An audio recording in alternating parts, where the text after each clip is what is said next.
Welcome everyone to the March general meeting of koha-US. We have our agenda and that we'll just work our way through there. For announcements, there's a couple of volunteers that we're looking for.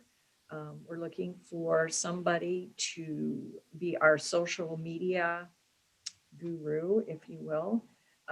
This isn't a big commitment because we only have basically Facebook, and I think we have Twitter. I always get it wrong. Do we have Twitter or Instagram? Twitter. Okay. And we have Twitter, but we haven't done much with it. It would be maybe posting once a month, but then, as we come close to KohaCon or the conference, there might be a few more posts. Nothing, really extravagant needs to be done.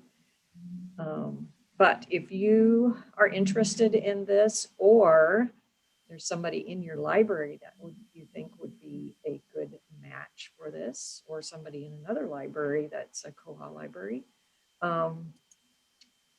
we just contact info at koha-us.org. We will get them all set up with power to do this. The other position that we're seeking a volunteer for is the chair of the fundraising committee. So koha-US has 5 standing committees. Our conference committee, development committee, education committee, finance committee, and we have the fundraising committee. The fundraising committee is there to help us raise funds so that we can pay for developments so that we can make Koha better. So if you or someone you know has an interest in this area, please contact info at koha-us.org and we'll get you all set up with that. Yeah, so we will send out a notice to the listserv as well with these 2 positions openings. So any questions about that? Anybody interested? Want to raise your hand? Okay. Bob, do you want to talk about the next one? The consortium? Yeah, we've done a consortium meeting every other month for not quite a year, but for a while, and it's been sparsely attended. A couple people here have been there once, so I haven't done that yet, but I was going to send off an email to see if there's. We've tried switching the day. That didn't really turn up interest, so just see if maybe this is something we should wait on. Maybe if there's some suggestions on how we should participate. So I'll get that email out to the group that's consortium specific and see if there's any ideas. Otherwise, any other ideas anybody has now, I'm willing to take in. But if I don't get a lot of response, we're probably going to just shelve it for the time being, and then maybe have a discussion when we're in McKinney in person and see if we can figure out a plan around having more consortia focused discussions. Okay, thank you. Are there any other announcements that anyone wants to make?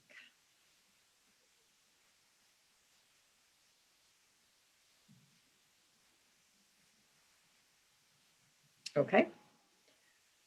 Next on the agenda is the demonstration instance. Barbara, do you want to talk about that? Sure. So I'm not sure exactly what I've gotten myself into, but I volunteered to chair the demonstration instance.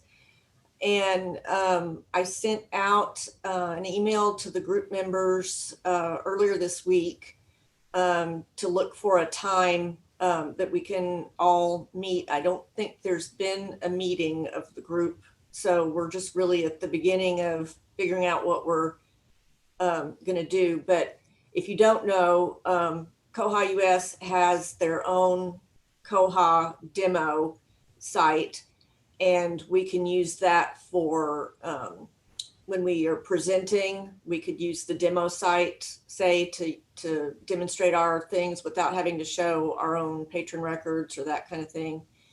And I believe another reason for having it was if we go to conferences and we want to show other libraries, well, this is Koha, and let me show you how we can do things. So we'll be having a meeting hopefully soon, and kind of kick it off and discuss what our our vision and our goals. And we need to populate the site with data so we have something to work with.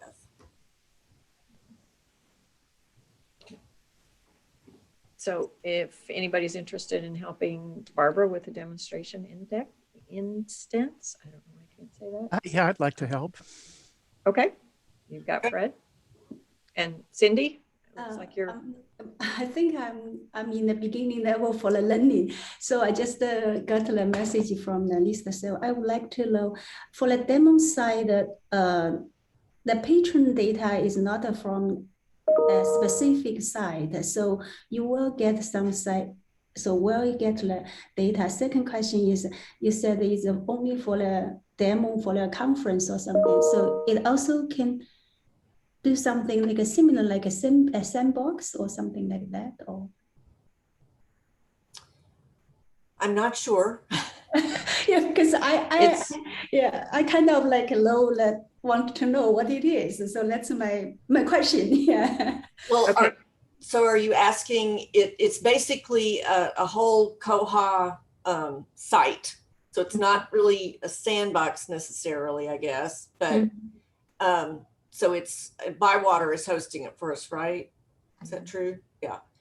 So so it's a whole site in which we can go in and put in, we can put in made up patrons so that we have patrons to work with. We can populate it with bibliographic records, and we can put in vendors. So just like any Koha site, but not owned by like any of our libraries, so that if we're, we wouldn't want to go to the conference and show our own patron data or something. So this allows us a way to, just have it be a demonstration that we could still show the functionality of Koha, but have it, be safe, I guess.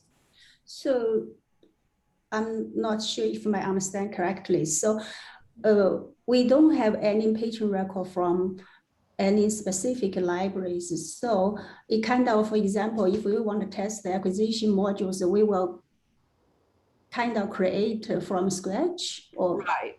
So Okay.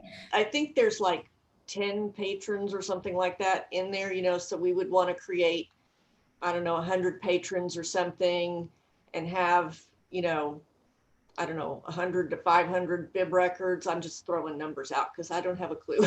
But just to have some data to work with, so that we could effectively show off the functionality.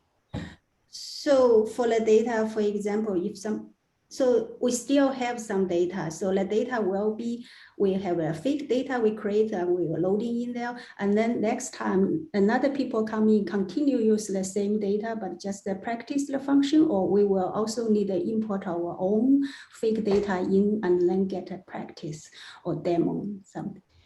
I think we'll probably discuss all of that. If you're able to come to the meeting, I think we'll probably discuss all how we want to get this populated with the information and who can help with each part of it. Doesn't Bywater's demo site have records in it already that couldn't we just copy that data? Maybe. That would be one option. I can tell you what's in there right now is like Christopher and I have used it a couple of times for the training videos we've been creating. And I think when we were working on the last training video, there are 2 bibliographic records with about 10 items each. And then there are a handful of patrons, and I think I uploaded them all. So they're just fake patrons, and it's just, you know, pointless data. When Christopher was trying to put together the presentation that we recorded for tomorrow, I was trying to do a quick upload of some more records so that we would have something more robust looking, and it was just not the kind of thing that I could throw together on the fly. So, but there is a little bit of data in there, but it's really not much, but it can be whatever data we want to put in there. So yeah, so right now I think at least it's good for like a workflow. Yeah, so like if you want to develop or improve some workflow, at least you can use some like limited fake data to do it. Am I right? Yes. Okay, but maybe not a very, it may be challenging for the statistic because we don't have enough data, but at least we can do some demo for the workflow with a different module. Am I right? Yes. Okay, thanks. Yeah, thank you. So I posted that link in the chat for the demo instance Google group. I'm seeing what you're saying, Fred, that you can't join the group if you're not like signed into Google. So I would say that if you're wanting to join that group and you can't get into it, go ahead and email Barbara and she can get you added to that list. I can't change the settings on that right now. I'm hoping somebody gives me the president admin permissions soon so that I can get in there and mess with some of the Google settings. But if in the meantime, go ahead and contact Barbara since she's heading up the group if you're interested and you're not already in that group. Thank you. Okay. Are All right. messages recorded in the chat? I'm sorry? Are private messages? Just want to send Barbara my email address. No, the private messages won't get caught in the Okay. recording. Again, my email address is widely available. Just don't want to spread it around too much. Okay, let's move on to committee reports. So the first committee on the list is the conference committee. I am the chair of that this year because we were unable to hold an in-person conference at the site we selected in McKinney, Texas. Last year, we are going to hold it this year in McKinney, Texas. We are joined by Ed Beal as a representative of that site. Right now, I think we are, we've already selected the site. We've already got a theme, all that stuff from last year. So we're sort of ahead right now. Come like May, we'll start asking for presentations and things like that. Ed, is there anything that you would like to share with the group about, there's something about dates being slightly tweaked? No, I think I don't know what the status of that was. Okay. You and I need to sit down. We can talk about that during the conference committee. Okay. I think we may have to shift them one day because of a thing that was booked before we were booked. Okay. Going a year plus in advance. Yes. Okay. That's kind of where we are right now. We have the conference committee meeting right after this one. So we'll be talking about more of the details in that. Cindy.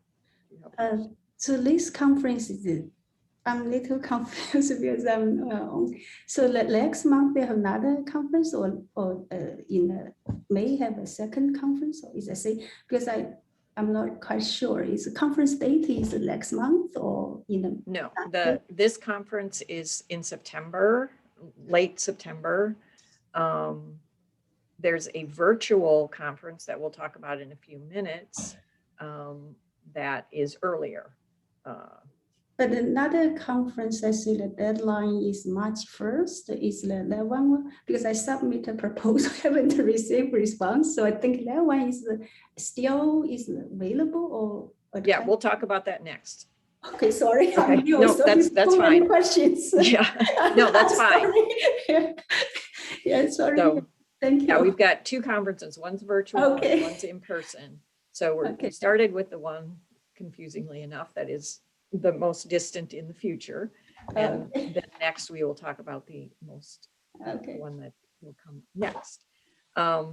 So yeah, that's kind of where we are with the conference. It's going to be the same theme as last year, and something about glasses and Fresh perspectives is our thank you. theme for the in-person conference. Yeah, fresh perspective.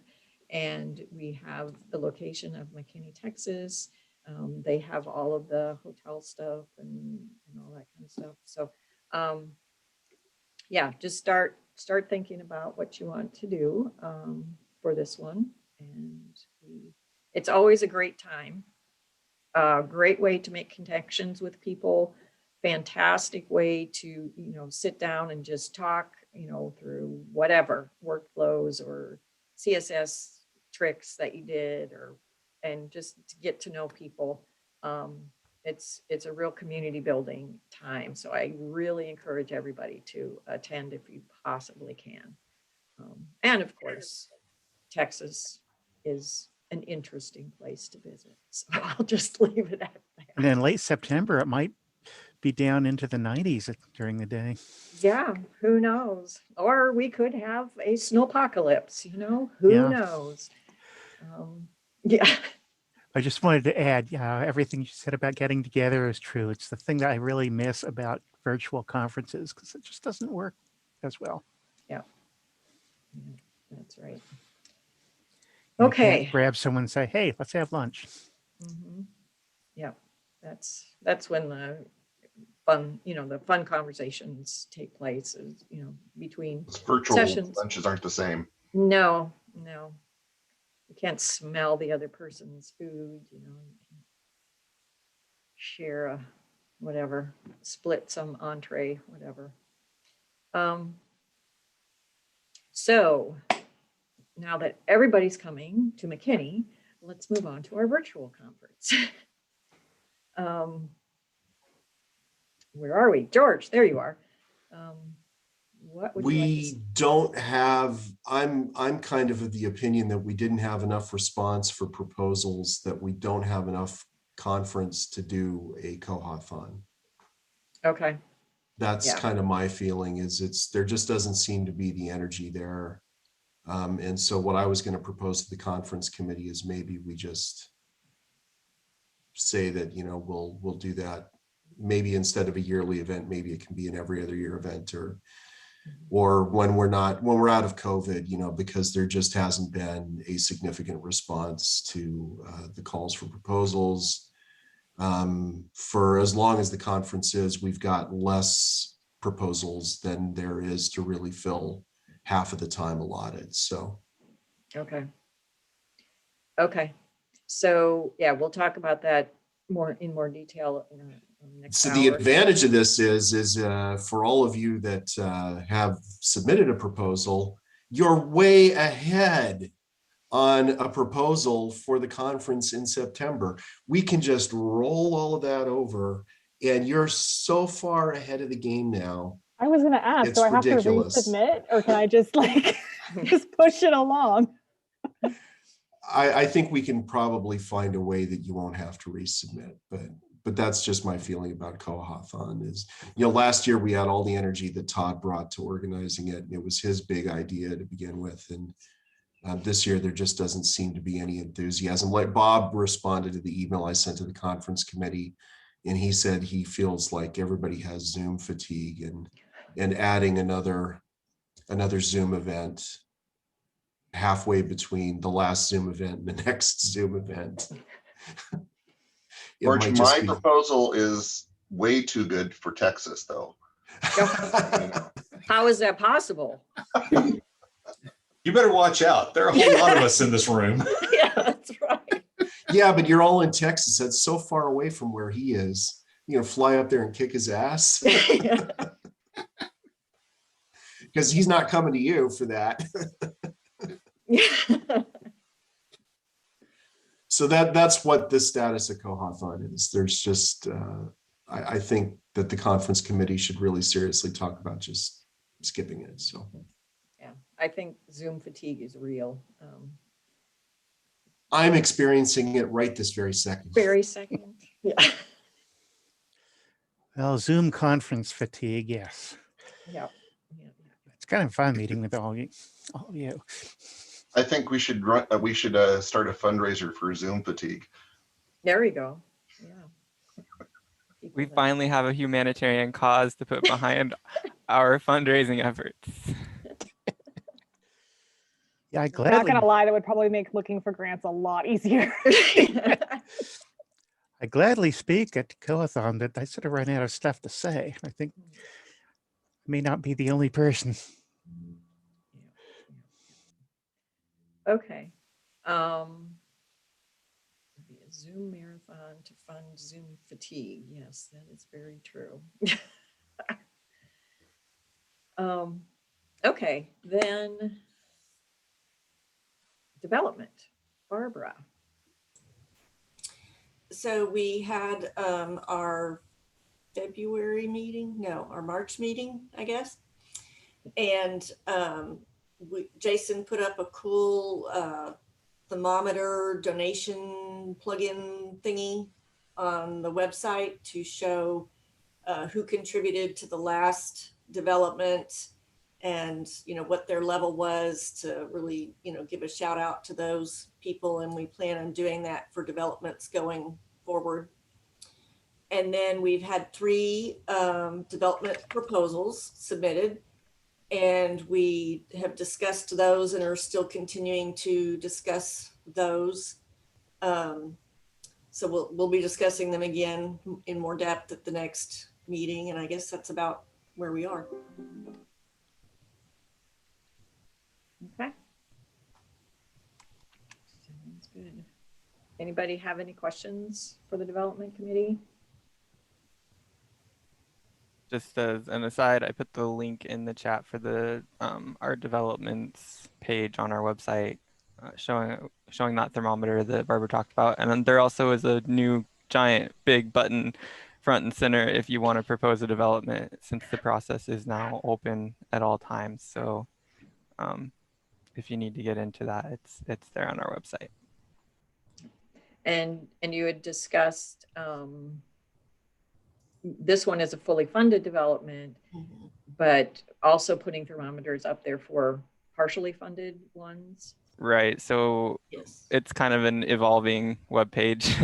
So once we get to the point where we've decided that we're going to fund some developments, but they're maybe not fully funded, we're going to look at putting those thermometers there as well, and possibly like a PayPal link for each development so we can track money that people want to donate to each different thermometer and make it go up, that kind of thing.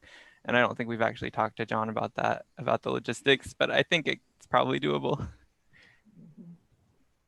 How do you get to that page just on the site alone? I mean, I'm not seeing So that. it's under the Collaborate page. So if you click on Collaborate with koha-US at the top, then scroll down to the second kind of section, there's bugs, and then there's developments. Okay. And I noticed that the stars are all back. I need to talk to you about that, Chris, not Jason Robb, apparently. It seems like there's some sort of update loop going on the website. I'll email you about it. Yeah. Yes. And with the thermometer that Barbara and Jason found, I think it was a collaboration, we can see how much koha-US funded of the development and how much different other libraries have funded. So it's cool. All right. Any questions for the development committee? Nope. Okay. Then we have the education committee. Heather, you were here a minute ago. There she is. Here I am. Yeah, we have met. We have a bunch of videos in process, and then we were sort of waiting on developing new video ideas to see what was going to be happening with Koha-thon, So thinking along those lines, and reference guides are in process, and we took a look at the draft cataloging reference guide. I got a bunch of wonderful suggestions, and then I also sent that to the cataloging SIG and got a bunch of other wonderful suggestions, and I'm almost finished incorporating those, so the cataloging reference guide should be done soon. Okay. Cool. That'll be very helpful, I think, especially for people coming on, joining. Hopefully. Yeah. Okay. Any questions for the Education Committee? And when do you meet, Heather? Our next meeting is March 17th, I believe. Let me double check that.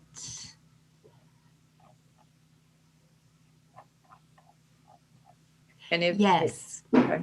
Wednesday, March 17th, 8:30 Pacific, 9:30 Mountain, 10:30 Central, 11:30 Eastern. Okay.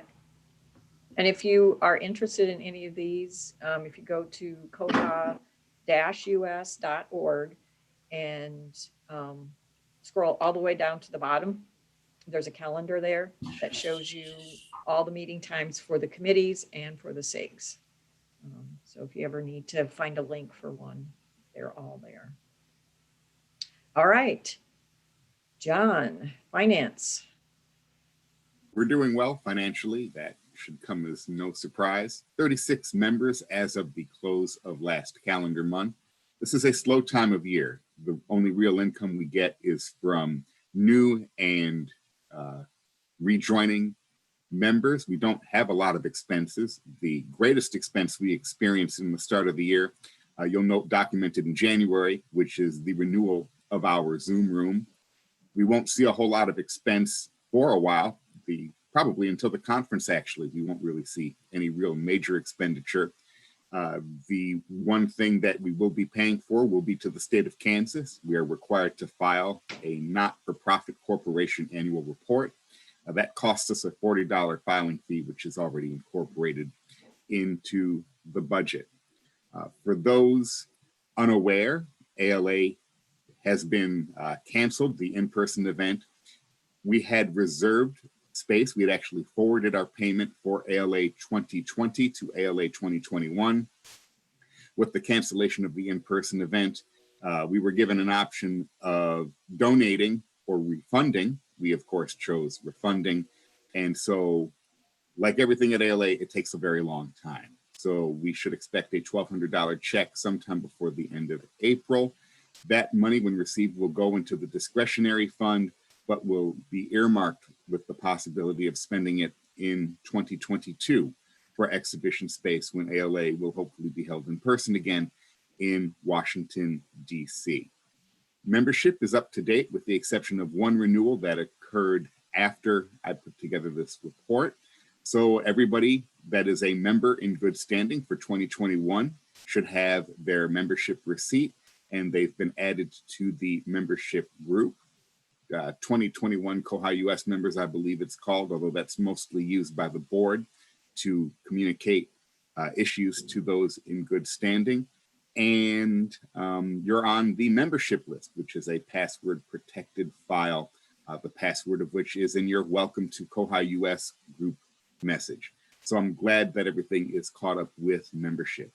We did receive our first quarterly Amazon Smile distribution, 8521, which represents activity made through smile.amazon.com with koha-US as the intended recipient through the fourth quarter of 2020.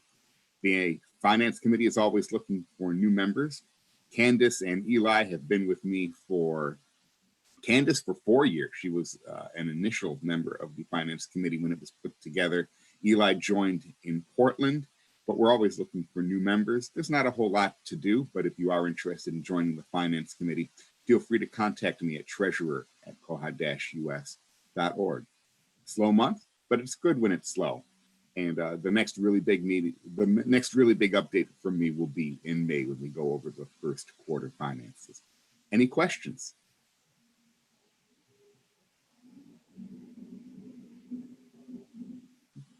Okay. Thank you. Thank you, John. All right, the last committee report is from the Fundraising Committee. The report is we need a chair for the Fundraising Committee. So if you're interested in that, we really want to help create, get developments done in Koha, part of the mission of our organization. And one of the ways that we can do this is by raising money, grants, fundraising. Todd spearheaded last year's Koha-thon as a way to raise money. So anything that you can, do to raise funds for our organization, if that's something that keeps you up at night, excited and invigorated, doing fundraising, then you're our person. You're the one we want. So let us know. We will be happy to give you all of the information you need to get you started.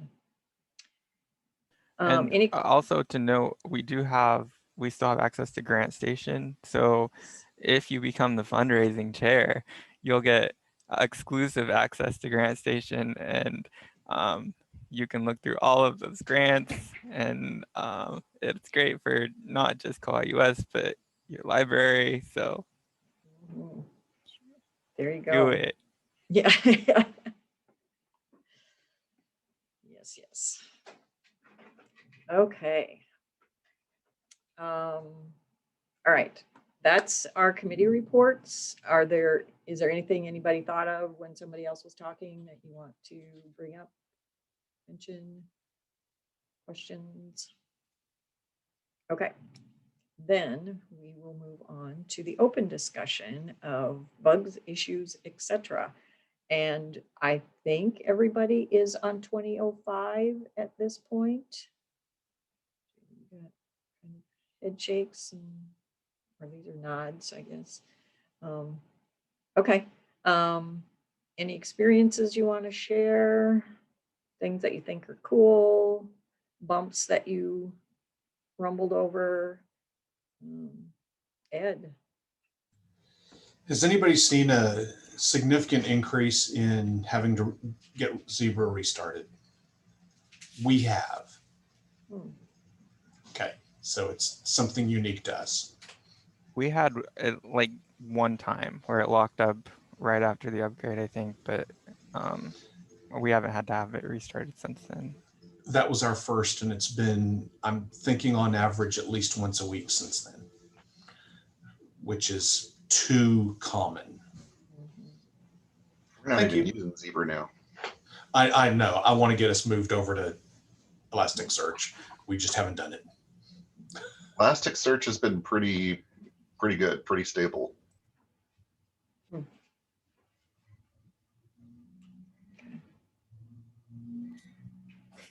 Cindy?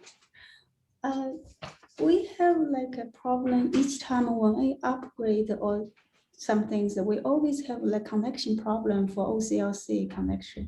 Is anyone also account these issues? Like we use a CLC connection client, but we haven't had any issues. Each time we upgrade and then we cannot export the record from OCLC. Then open the tickets, by water, just restart again and again, a couple of days. And it's, I check with them, the kind of like a mechanism problem. That's my understanding when we do the migrations or integration. It's not to have some place you can you can fix it. They just, yeah, like when we do like a USB, you have some things, integration, some problem. They just repeat it because I try to figure out what is the problem. If anything, we check everything is right on our side, but on their side, I still would like to know what's the problem. So maybe in the future we can avoid. But a couple of times it happened, it's the same response. They say, They checked nothing wrong. They just restart again and again. Yeah, couple of days later, yeah, they restart and then check with me. I say, no, it didn't work. And then they restart again. They repeat a couple of days and then by chance it works. So yeah, I'm not sure at least we're only our school or yeah, it's kind of like, yeah. Well, we do get a similar problem like that very intermittently. I'd say a few times a year when the connection times out with the gateway export from OCLC and import into Koha, and they do restart, but it hasn't been tied to our upgrade cycles. I could do a little bit more thinking about that and see if I could track it a little more closely. The upgrade is the upgrade is kind of my conclusion because I figured out, last year until the past 1 year, it happened a couple of times.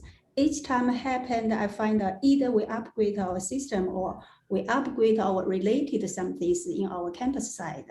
So that's my conclusion. Yeah, I realize if we upgrade some things, they always have something connection problem here. And this time we took 1 week, they try again and again and again. The whole week our technical stuff cannot work, couldn't work.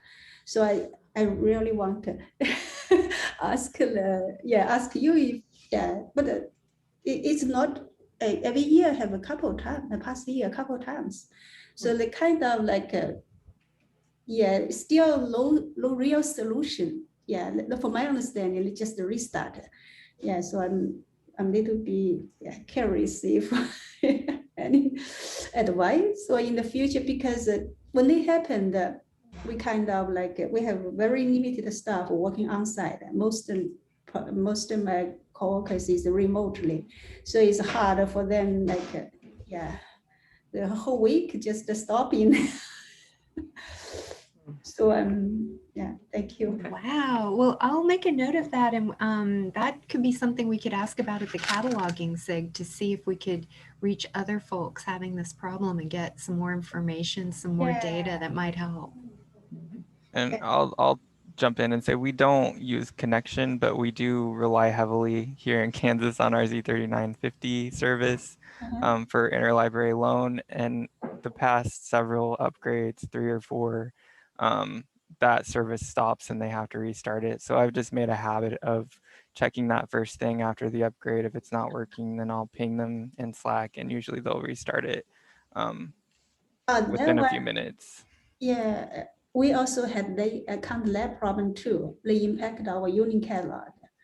59, that one we also asked them restart. So after we upgrade, we kind of have a few different places.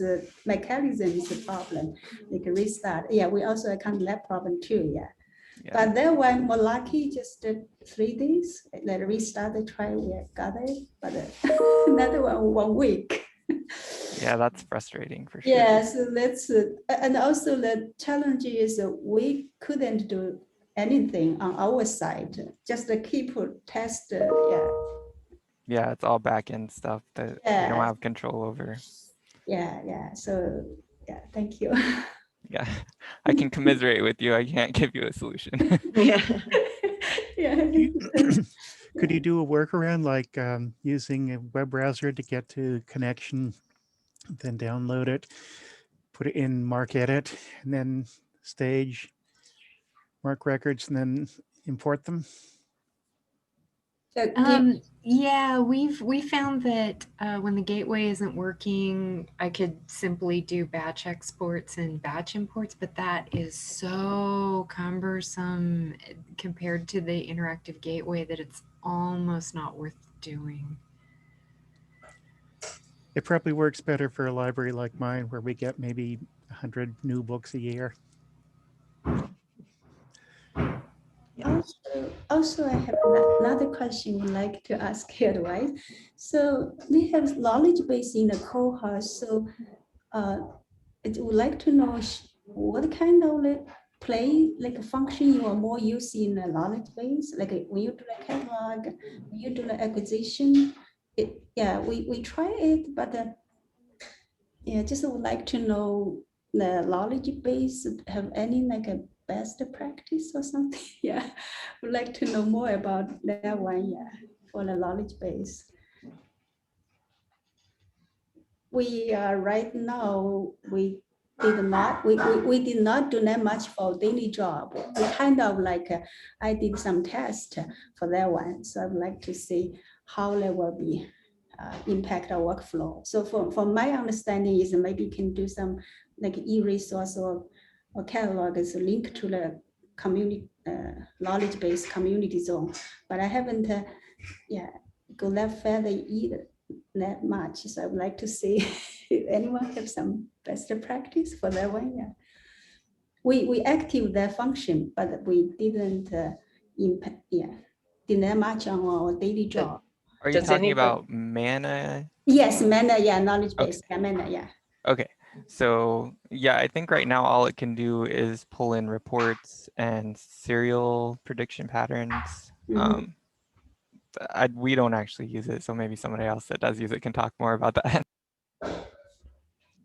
Does anybody here use Mana or anything? We do not. Yeah, we use it for reports, and I've Reports. found it actually pretty handy. I found that the Bywater had done a video on how to edit the reports that you bring in from Mana, because they do need a little like carriage returns inserted, things like that. But I have found some very useful reports, and then worked on sharing a few of our reports with Mana, and I found that it's really important to put in an extremely thorough description of the report so that the keywords that people might want to search on are in that description, because all you can kind of really do is keyword search. Okay. So We've tried to use it, but we've run across that where it's hard to find the individual report that you may want because of documentation within there and then all the editing afterwards. But when we found the right ones, it's worked well. So you means you can, if you have some like report, you can share in like a kind of like network zone or some things like that. So everybody can take a look at that one. Okay. Yeah, and I've tried to also put the report on the Koha Wiki, because the Koha Wiki for reports is just so much simpler really to use. Yeah, because I was thinking to link to the knowledge base for the e-resource. That's what I was thinking, but didn't figure out that much, didn't go through that much. So I would like to ask it, because I thought it's knowledge base, if everyone contribute to the bibliorecord or e-resource, and now, so suppose other one can link that. So it may be benefit for catalog, and also when we do the connection search for acquisition part, is also help. So that's my original idea, but I haven't went through that. Okay, thank you for the report part. Okay, thanks, Matt. Yeah. So I just discovered a bug on our system yesterday, or maybe, what is today, Wednesday? Yeah, it might have been Monday. But the issue we're having, and it's intermittent, I can't figure out what's triggering it. But we have our system set up to send a final lost item notice. The third notice that goes out at 45 days for all 52 of our libraries. And it says you're going to be billed for this item, and then the item's marked lost and the patron is billed for it. And then, and so when they're billed and the item is marked lost, the item is removed from their record. And so this will happen like on Tuesday night. And then on Wednesday night, after the item has been removed from their record, some of these patrons will get an email saying your item has been renewed, even though the item is no longer on their account. And I've got 2 documented cases of this that Bywater is looking at to try and figure out why this has happened. but it's very strange, and it has only happened apparently, as far as I can tell, it's only happened since the upgrade. But the item is marked lost. The patron gets the notice saying it's being marked lost and they're being billed for it. The item is removed from their account.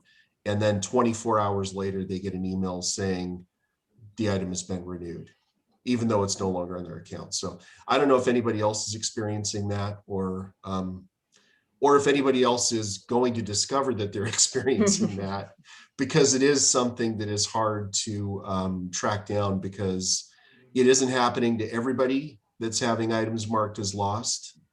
It's not the auto renewal notice, it's the checkout notice. We have those set to be, those when you check items out, patrons can opt into that, get the you've just checked items out email sent to them. So it's all, and we have the function turned on so that that notice gets sent when they renew items. So those are the circumstances, the bug, and Bywater is looking at it to try and figure out why it's happening. And I've only got 2 documented cases of it, but I was wondering if anybody else knows anything about this.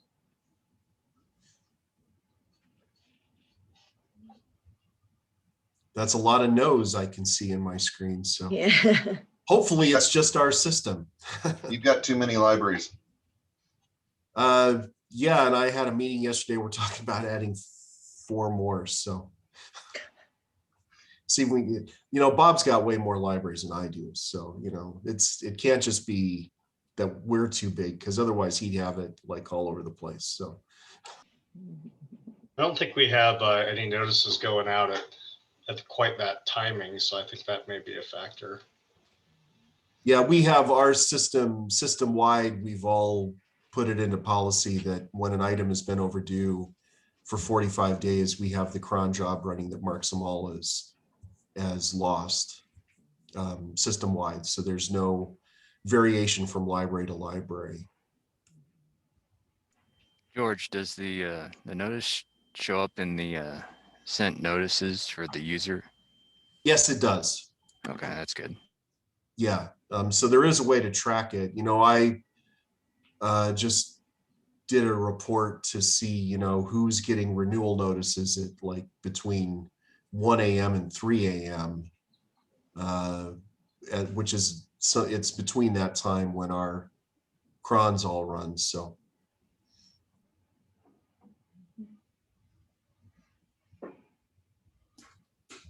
Okay. so that's something to be aware of. If you get people saying, well, this is marked as lost, but I got a renewal notice, that might be, you might have the same problem. Okay. Good heads up. Thanks, George. Any other I've got a experience? couple bugs that Okay. we've used. And Rhonda, you'll appreciate / probably not appreciate this one, because it's acquisitions.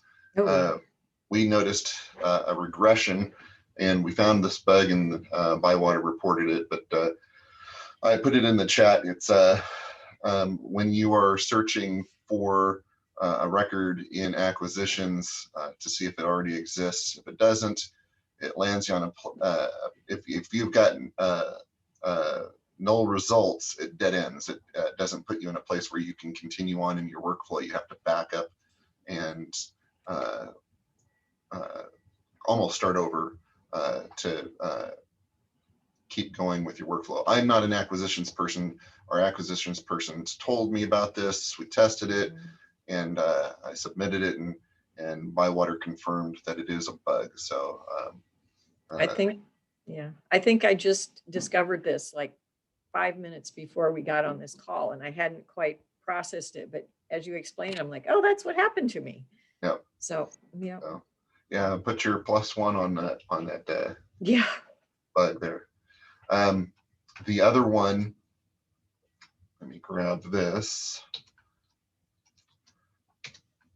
One of the new features in 2005 is collapsible fields in the when you create a new patron. This is something that we've always had, and we put in jQuery, and so I was excited to get this out. But then I had to write a bunch of new jQuery to counteract some issues that were in this. One of the things that our jQuery did that this doesn't is if sections in the patron editor have information, it'll automatically open that section up so that we know that there's information there. So I had to rewrite some jQuery for that. But one of the bugs that I am seeing with this has to do with the guarantor. If you create a guarantor,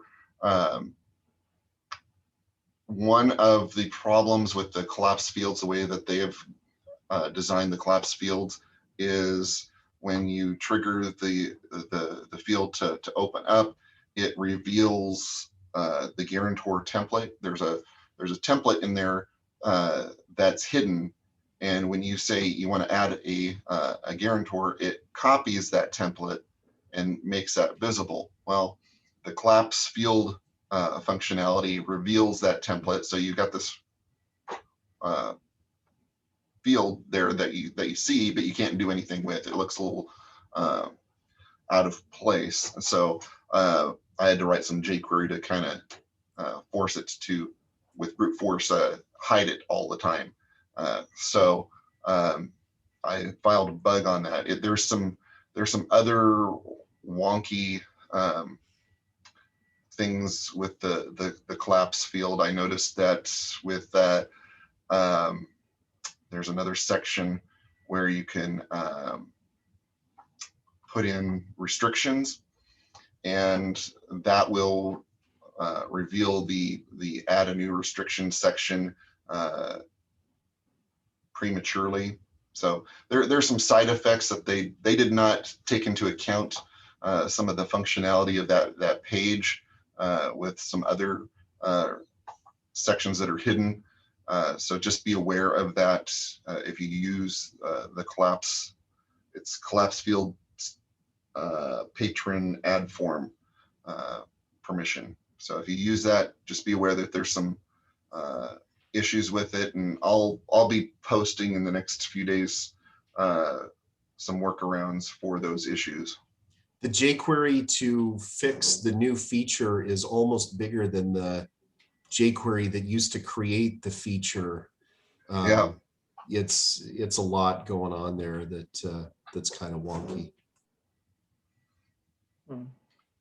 It's nice. They're moving in the right direction, and I think it's because we've put out our jQuery for things like this that it inspired them to go ahead and do that. Anytime we add to that jQuery library and things are popular, I think that inspires them for future features.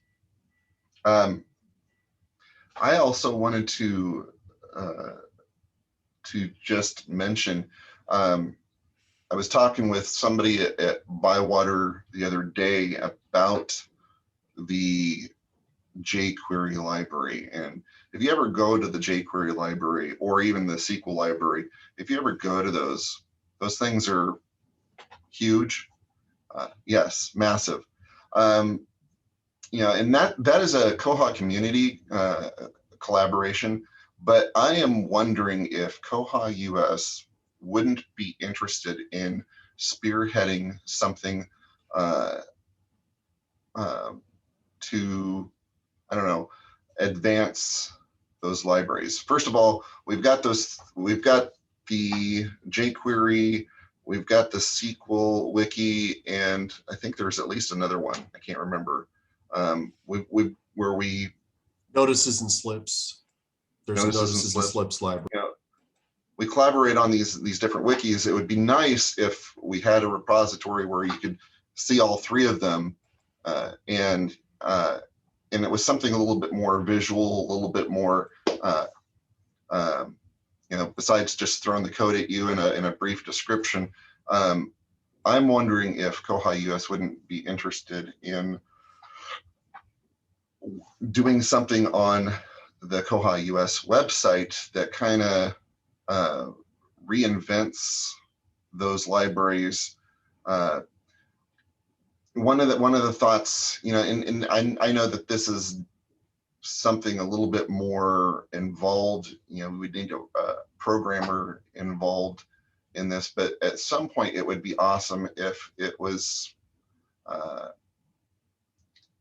something where, you know, you could click on a button and it would install that jQuery or that SQL or, you know, whatever in your system in a safe place where you can go and mess with it and then activate it, kind of like a plugin. You know, plugins are another thing that are kind of hidden. We don't see the library of plugins a lot, but it would be nice if there were something that we could work towards where it, you know, we could see all these different options and have some visual representation rather than just a description. Kind of like, I don't know if you ever work with WordPress, but WordPress, and you're looking for something, you go search for it and it gives you a page and it talks about it and it gives you some screenshots, something that's a little bit more user friendly than just a wiki. Just a thought. I think there already is some work on, there already has been some work done on the plugin aspect. So I know that there was a webinar about that or a training video about that, but I understand what you're saying. Yeah.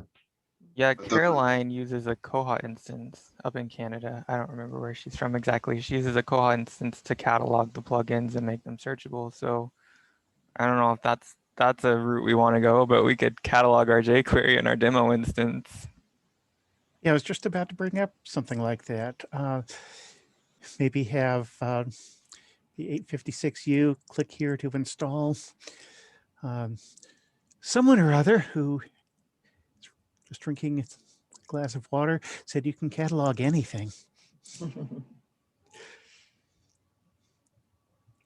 And semi-relatedly, I think in 2011, Lucas told us that there's like a testing option for jQuery now. Like if you put something in the system preference, there's a separate URL you can go to see it in action versus live. There's a bug out there that's getting pushed through that lets you test things without like affecting your live server. So that may interact with your idea of like pulling it over into your Koha instance, but not having it totally implemented yet to test out. That would be awesome.